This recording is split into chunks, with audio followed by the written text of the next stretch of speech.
Di tengah malam yang dingin dan sepi, di sebuah gubuk reot yang nyaris rubuh, dua dunia yang terpisah jurang bertemu dalam sebuah kesepakatan gila. Seorang wanita dengan perut membuncit, menawar hidup dan kehormatannya kepada seorang lelaki asing yang bahkan tidak mengenalnya. Mengapa seorang CEO yang punya segalanya sampai memohon pada seorang buruh serabutan? Mengapa ia rela membayar 100 juta rupiah hanya demi sebuah status? Dan apa yang akan terjadi ketika kebohongan ini, yang seharusnya hanya di atas kertas, mulai menciptakan ikatan emosional yang jauh lebih nyata dari yang mereka bayangkan? Pertemuan tragis ini akan membuka mata mereka berdua, bahwa kesedihan tak pernah memilih status, dan bahwa aib yang coba disembunyikan justru melahirkan cinta yang paling tulus. Malam itu, desa diselimuti keheningan, hanya lampu jalan yang meredup mencoba mengusir pekat. Angin dingin berbisik, membawa aroma tanah basah sisa hujan. Di sudut jalan yang gelap, Ardi, seorang buruh serabutan berusia 26 tahun, menyeret langkah pulang. Pundaknya pegal, bajunya kusut, dan wajahnya memancarkan letih setelah seharian memanggul beban di pasar. Ia terbiasa pada hidup yang tak adil, pada keringat yang tak sepadan dengan upah.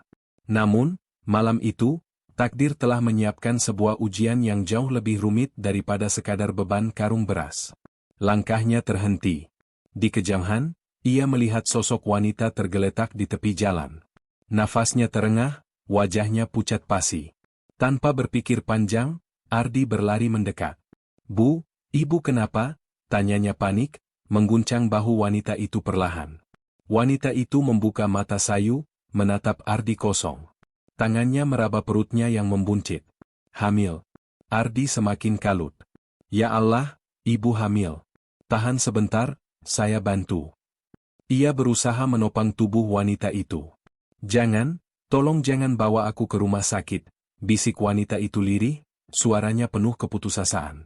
"Aku takut orang tahu." Ardi terdiam. Jelas ada beban yang amat berat di pundak wanita ini. Namun, membiarkannya tergeletak sendirian bukanlah pilihan.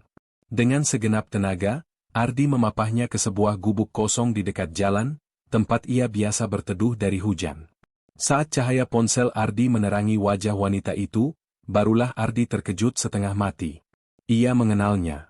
Dari baliho besar di kota, dari berita televisi. Ratna Prameswari, CEO muda sebuah perusahaan raksasa, wanita berwibawa dan terhormat. Namun kini, di hadapannya, Ratna hanyalah wanita rapuh, sendirian, dengan perut yang semakin membesar. "Kenapa bisa begini, Bu?" Ardi menelan ludah. "Ibu sekelas Ratna Prameswari sampai pingsan sendirian di jalan sepi begini?" Air mata Ratna tumpah. "Semuanya sudah pergi dariku. Dia meninggalkan aku, bahkan saat aku paling membutuhkan."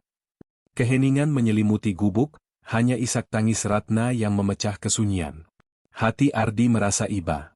Ia tak mengerti dunia orang kaya, namun kesedihan ini terasa universal.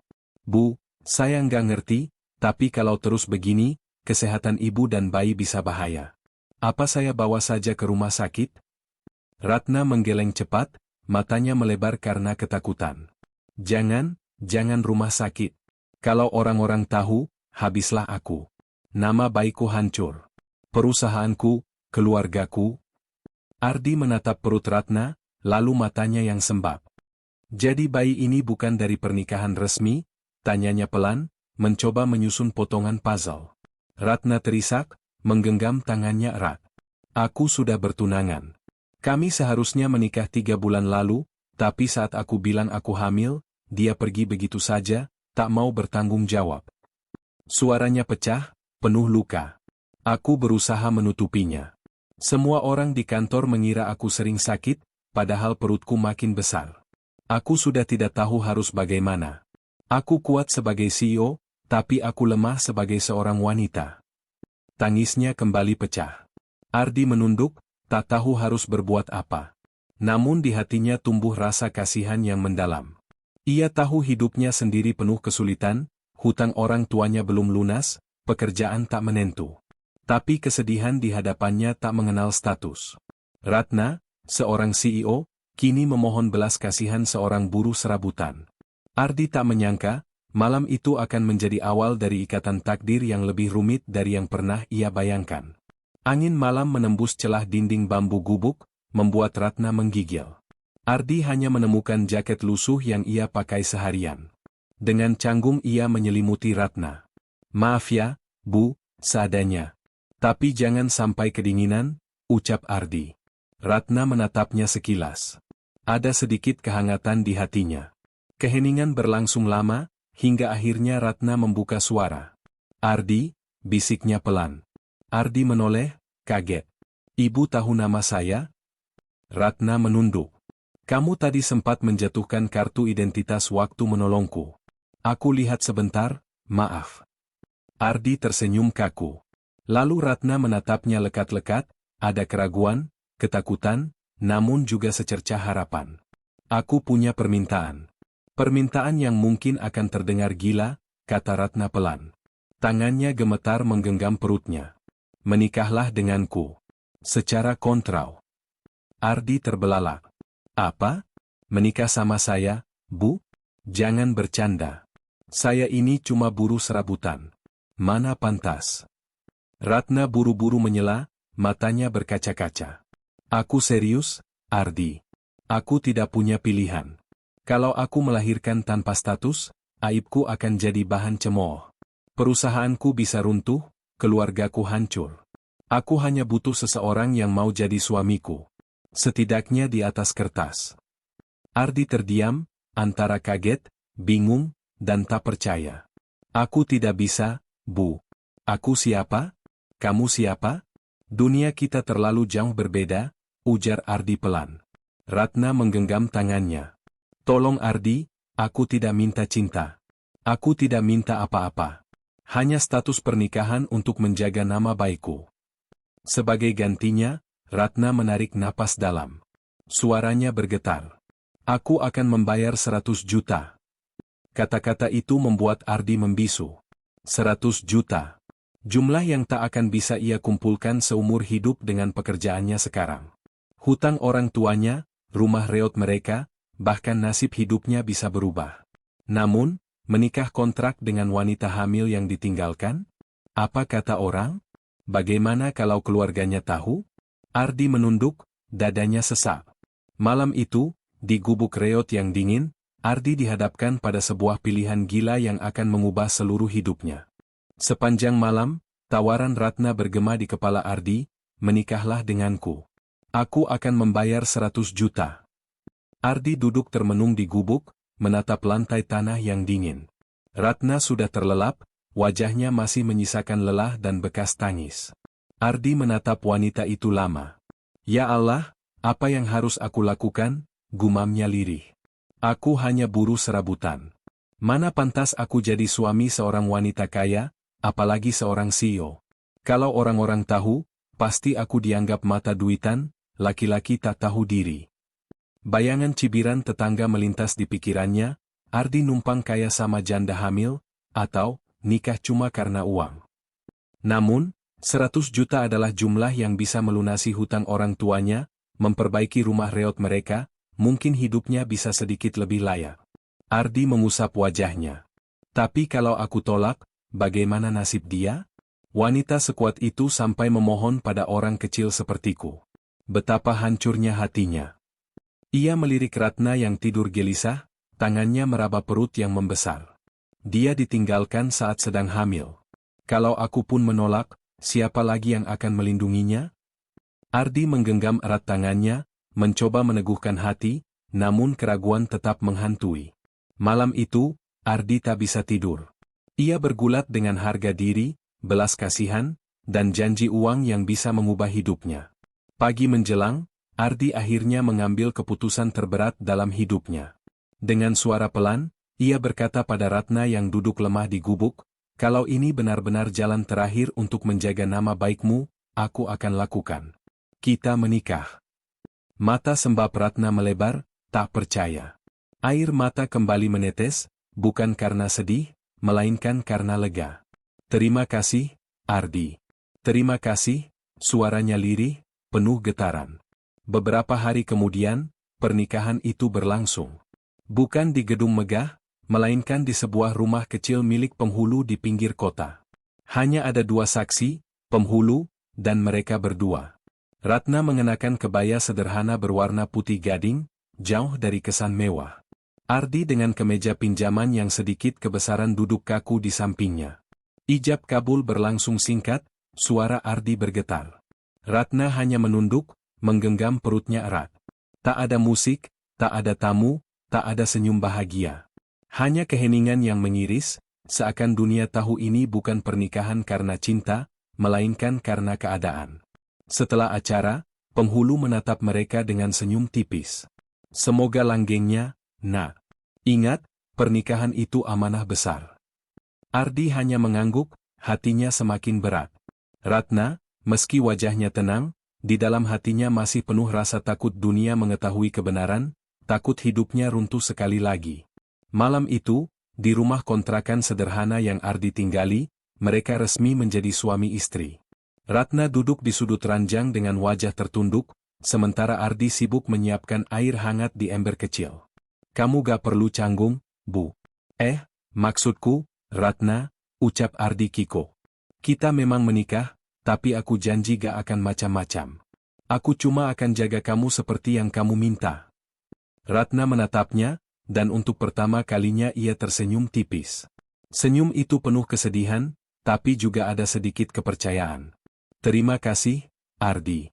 Kamu lelaki pertama yang benar-benar menepati janji pada saat aku paling rapuh. Ardi terdiam, dadanya hangat bercampur getir. Malam itu, 2 orang asing tidur dalam kesunyian, terikat oleh ikatan suci bukan karena cinta, melainkan demi menutupi luka dan aib yang begitu dalam. Namun, tanpa mereka sadari, pernikahan kontrak itu adalah pintu menuju perjalanan penuh ujian dan cinta yang tak terduga. Hari-hari setelah pernikahan itu terasa berat bagi Ardi. Ia tetap bekerja sebagai buruh serabutan di pasar, mengangkat karung beras, memanggul sayuran, atau apa saja yang bisa menghasilkan uang. Namun kali ini ada yang berbeda. Orang-orang mulai membicarakan dirinya. Berita bahwa ia menikah dengan seorang wanita kaya menyebar cepat. Dengar enggak? Si Ardi sekarang dapat istri orang kota, katanya kaya banget. Laki-laki beruntung cuma buruh, tapi bisa nikah sama orang berduit. Pasti numpang hidup tuh. Halah. Palingan cewek itu kasihan aja sama dia atau jangan-jangan Ardi yang merayu. Setiap kali melewati pasar, Ardi bisa merasakan tatapan sinis dan bisikan orang-orang. Ada yang terang-terangan tertawa, ada pula yang pura-pura ramah tapi menyindir. Ardi hanya menunduk, menahan perih di dadanya. Ia tahu mulut orang tak bisa dibungkam, tapi cibiran itu seperti duri yang menancap. Sementara itu, Ratna juga menghadapi tekanan dari pihak lain. Meskipun ia berusaha menyembunyikan kehamilannya, kabar miring mulai terdengar di telinga rekan bisnis. Beberapa mitra perusahaan bertanya-tanya mengapa ia menikah mendadak dengan pria sederhana yang tak dikenal siapapun. Apa benar suamimu hanya buruh pasar? Tanya salah satu kolega dengan nada meremehkan saat pertemuan. Ratna tersenyum tipis, menahan perasaan. Ya, dia orang baik. Itu sudah cukup bagiku. Namun setelah pertemuan itu, ia menutup diri di kamar kantor, menangis dalam diam. Ia tahu banyak yang tak percaya lagi padanya. Sebagian bahkan mungkin menunggu kejatuhannya. Di rumah kontrakan sederhana, Ratna semakin sering termenung. Ardi yang menyadari perubahan itu berusaha menghiburnya. Biarkan saja orang ngomong, Ratna. Kita tahu kebenarannya, itu yang penting. Ratna menoleh, matanya berkaca-kaca. Tapi kamu gak malu, Di? Semua orang menuduhmu cuma menumpang hidup dariku. Ardi tersenyum getir, menatap tangannya yang kasar karena kerja. Kalau aku peduli omongan orang, aku gak akan sampai di titik ini. Aku cuma mau satu hal, jaga kamu dan bayi itu. Ucapan sederhana itu membuat air mata Ratna jatuh. Di balik semua cibiran dan tekanan, hanya Ardi yang tetap teguh berdiri di sisinya. Namun, keduanya tahu ujian mereka baru saja dimulai. Hari-hari Ardi dan Ratna dijalani dengan penuh ujian. Cibiran tetangga semakin keras terdengar. Lihat tuh, buruh pasar jadi suami wanita kota. Hahaha, rezeki nomplok. Dasar laki-laki nggak tahu malu. Hidup dari perut orang hamil. Ardi hanya diam menunduk setiap kali melewati mereka. Namun di dalam hati ia bersumpah tidak akan membiarkan kata-kata itu menjatuhkan semangatnya. Ia memilih membalas dengan kerja keras. Setiap pagi sebelum matahari terbit, Ardi sudah berangkat ke pasar. Punggungnya terus memikul beban berat, tangannya kasar penuh lecet.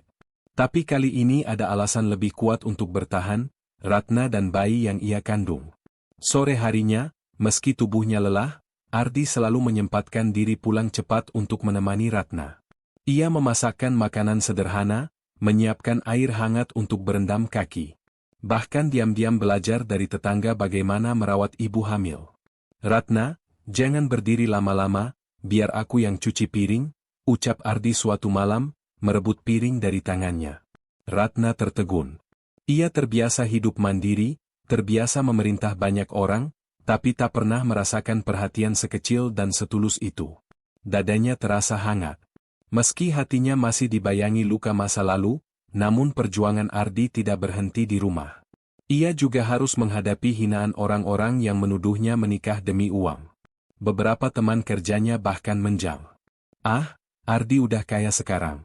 Ngapain masih kerja sama kita?" sindir seorang kuli. Ardi hanya tersenyum, menahan diri agar tidak marah. Dalam hatinya ia tahu, hanya dengan kerja keras ia bisa membuktikan bahwa dirinya bukan laki-laki lemah yang numpang hidup. Suatu malam saat Ratna merasa perutnya kencang dan kesakitan, Ardi panik. Ia menggendong Ratna terburu-buru ke bidan desa.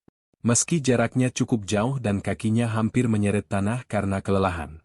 "Bertahanlah, Ratna, aku ada di sini," ucap Ardi berulang kali, napasnya terengah. Ratna menatap wajah Ardi yang penuh peluh. Dan untuk pertama kalinya ia melihat sesuatu yang lebih dari sekadar pernikahan kontrak. Ada ketulusan, ada pengorbanan. Air matanya jatuh bukan karena sakit, melainkan karena terharu. "Mengapa kamu begitu peduli padaku, Ardi? Padahal aku hanya membelimu dengan uang." Ardi tersenyum samar meski napasnya berat. "Karena aku lelaki Ratna, dan kalau aku sudah janji akan menjagamu, maka aku akan melakukannya dengan segenap jiwa." Kata-kata itu menancap dalam di hati Ratna. Perlahan, tembok dingin yang ia bangun mulai retak. Ia mulai merasakan sesuatu yang lebih hangat dari sekadar rasa aman, sebuah benih cinta yang tumbuh tanpa disadari. Malam itu, hujan turun deras. Di dalam kontrakan sederhana, Ratna duduk di tepi ranjang, memandangi tetesan air yang merembes dari atap. Tangannya memegang erat perut yang semakin besar. Ardi sedang menambal bocor dengan ember dan baskom seadanya. Sesekali ia melirik Ratna yang tampak termenung. "Kamu baik-baik saja, Ratna?" tanya Ardi, hati-hati. Ratna menoleh sebentar lalu kembali menunduk. Air mata tiba-tiba jatuh dari matanya. "Kenapa dia tega, Ardi? Kenapa dia meninggalkanku di saat aku paling membutuhkan? Aku sudah memberikan segalanya, bahkan rasa percaya, tapi yang kudapat hanya pengkhianatan." Ardi terdiam, tak tahu harus menjawab apa. Ia duduk di samping Ratna, membiarkan wanita itu meluapkan luka yang selama ini ia pendam. "Aku dipermalukan. Dia bilang bayi ini bukan miliknya. Padahal aku tahu benar siapa ayahnya. Semua janji manis itu palsu. Aku bahkan sempat berpikir untuk mengakhiri hidupku." Suara Ratna bergetar semakin deras bersama tangisnya. Ardi menatapnya dengan mata berkaca. Ia tak bisa membayangkan wanita setegar Ratna pernah berada di jurang keputusasaan sedalam itu. "Ratna," Ardi menarik napas dalam. "Aku memang gak bisa hapus semua luka itu. Aku juga gak bisa gantiin orang yang udah hancurin hidupmu. Tapi yang bisa aku lakukan, aku akan ada di sini. Di sampingmu, kamu enggak sendirian lagi." Ratna menoleh, menatap wajah Ardi yang penuh ketulusan. Air matanya tak berhenti jatuh, tapi kali ini ada rasa lega yang perlahan menyusup di hatinya. Beberapa hari berikutnya, bayangan masa lalu semakin sering menghantui Ratna. Setiap kali mendengar nama mantan tunangannya disebut di berita bisnis, dadanya serasa diremas. Ia ingin membuktikan bahwa ia bisa bangkit, tapi di saat yang sama, luka itu membuatnya goyah. Namun, ada satu hal yang membuatnya bertahan. Ardi, lelaki sederhana itu, dengan segala kekurangannya selalu hadir, menyediakan bahu untuk bersandar, telinga untuk mendengar, dan tangan untuk menopang. Suatu malam, Ratna berbisik lirih sebelum tidur. Ardi, kalau bukan karena kamu, mungkin aku sudah hancur. Kamu adalah alasan kenapa aku masih bisa bertahan. Ardi terkejut, tapi ia hanya tersenyum samar, menatap langit-langit yang bocor. Kalau aku bisa bikin kamu merasa lebih kuat, itu sudah cukup buatku.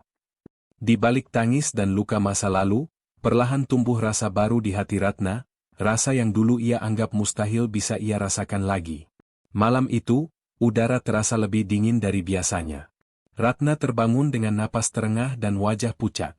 Tangan gemetarnya meraba perut yang semakin keras. Rasa sakit datang bertubi-tubi. Ardi, Ardi.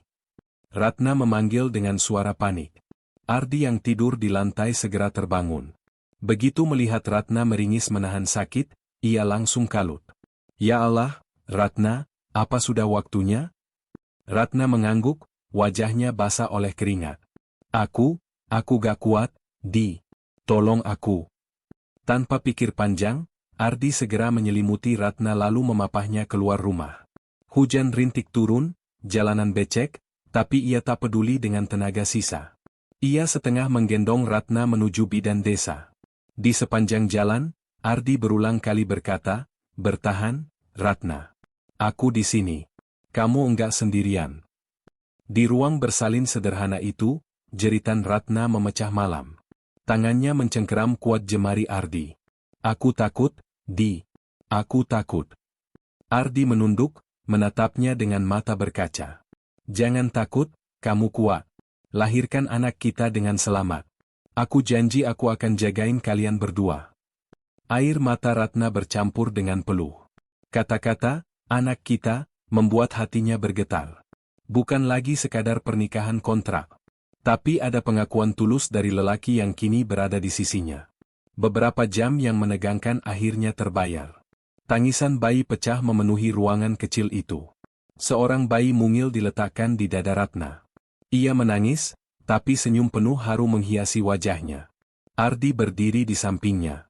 Matanya basah, suaranya bergetar.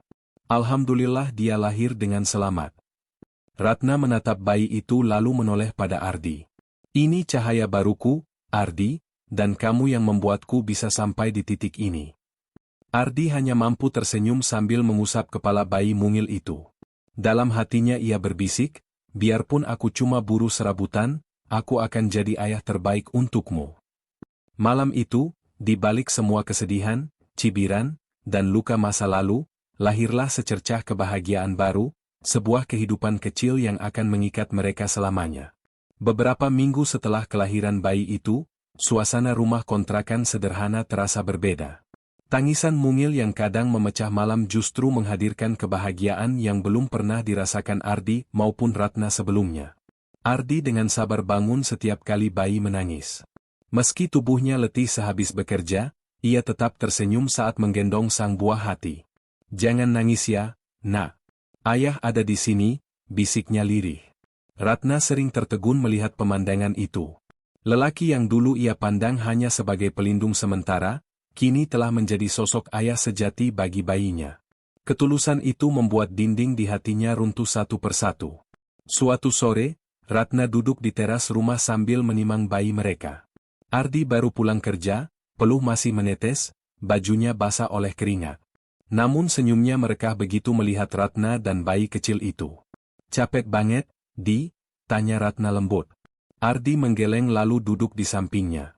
"Capeknya hilang lihat kalian berdua." Ratna menatapnya lama. Ada sesuatu yang hangat mengalir dalam hatinya. Perasaan yang dulu ia kira sudah mati setelah dikhianati. Perlahan, air mata jatuh di pipinya. "Kenapa kamu begitu tulus sama aku, Ardi? Padahal awalnya semua ini cuma kontrak. Aku bahkan menawarimu dengan uang," ucap Ratna lirih. Ardi menunduk menatap bayi mungil yang tertidur pulas. "Awalnya memang begitu, tapi sekarang aku gak peduli sama uang. Aku cuma tahu aku sayang sama kalian. Kamu dan anak ini sudah jadi bagian dari hidupku." Ratna terisak lalu menggenggam tangan Ardi erat. "Kalau begitu, mari kita akhiri semua sandiwara ini. Aku ingin pernikahan kita bukan lagi kontrak. Aku ingin benar-benar menjadi istrimu. Dengan sepenuh hati. Ardi terkejut. Matanya berkaca-kaca. Perlahan ia tersenyum lalu mengangguk. Ratna, kamu gak tahu betapa bahagianya aku dengar itu. Hari itu, tanpa pesta, tanpa saksi ramai, hanya mereka bertiga di rumah kecil itu. Cinta tumbuh dalam kesederhanaan. Ratna menyandarkan kepalanya di bahu Ardi, sementara bayi mungil tidur di gendongan. Hidup mereka mungkin masih penuh rintangan. Dunia luar mungkin tetap mencibir. Tapi bagi mereka, kebahagiaan sejati sudah mereka temukan, bukan dalam harta, bukan dalam status, melainkan dalam ketulusan, perjuangan, dan cinta yang lahir dari luka. Sejak saat itu, pernikahan yang dulu hanya kontrak berubah menjadi ikatan cinta seumur hidup. Di akhir kisah ini, kita melihat bagaimana pernikahan yang berawal dari sebuah kontrak tragis, akhirnya bersemi menjadi cinta sejati. Ardi, yang awalnya hanya buruh serabutan yang dicibir, membuktikan bahwa ketulusan dan pengorbanan jauh lebih berharga daripada status atau kekayaan. Sementara Ratna, wanita yang pernah hancur oleh pengkhianatan, menemukan kembali harga dirinya dan makna sebuah keluarga berkat kesederhanaan dan ketulusan Ardi. Dari kisah ini, kita belajar bahwa kebahagiaan sejati tidak ditemukan dalam harta atau status, melainkan dalam hati yang tulus, keberanian untuk menghadapi cobaan, dan kemampuan untuk mencintai tanpa syarat.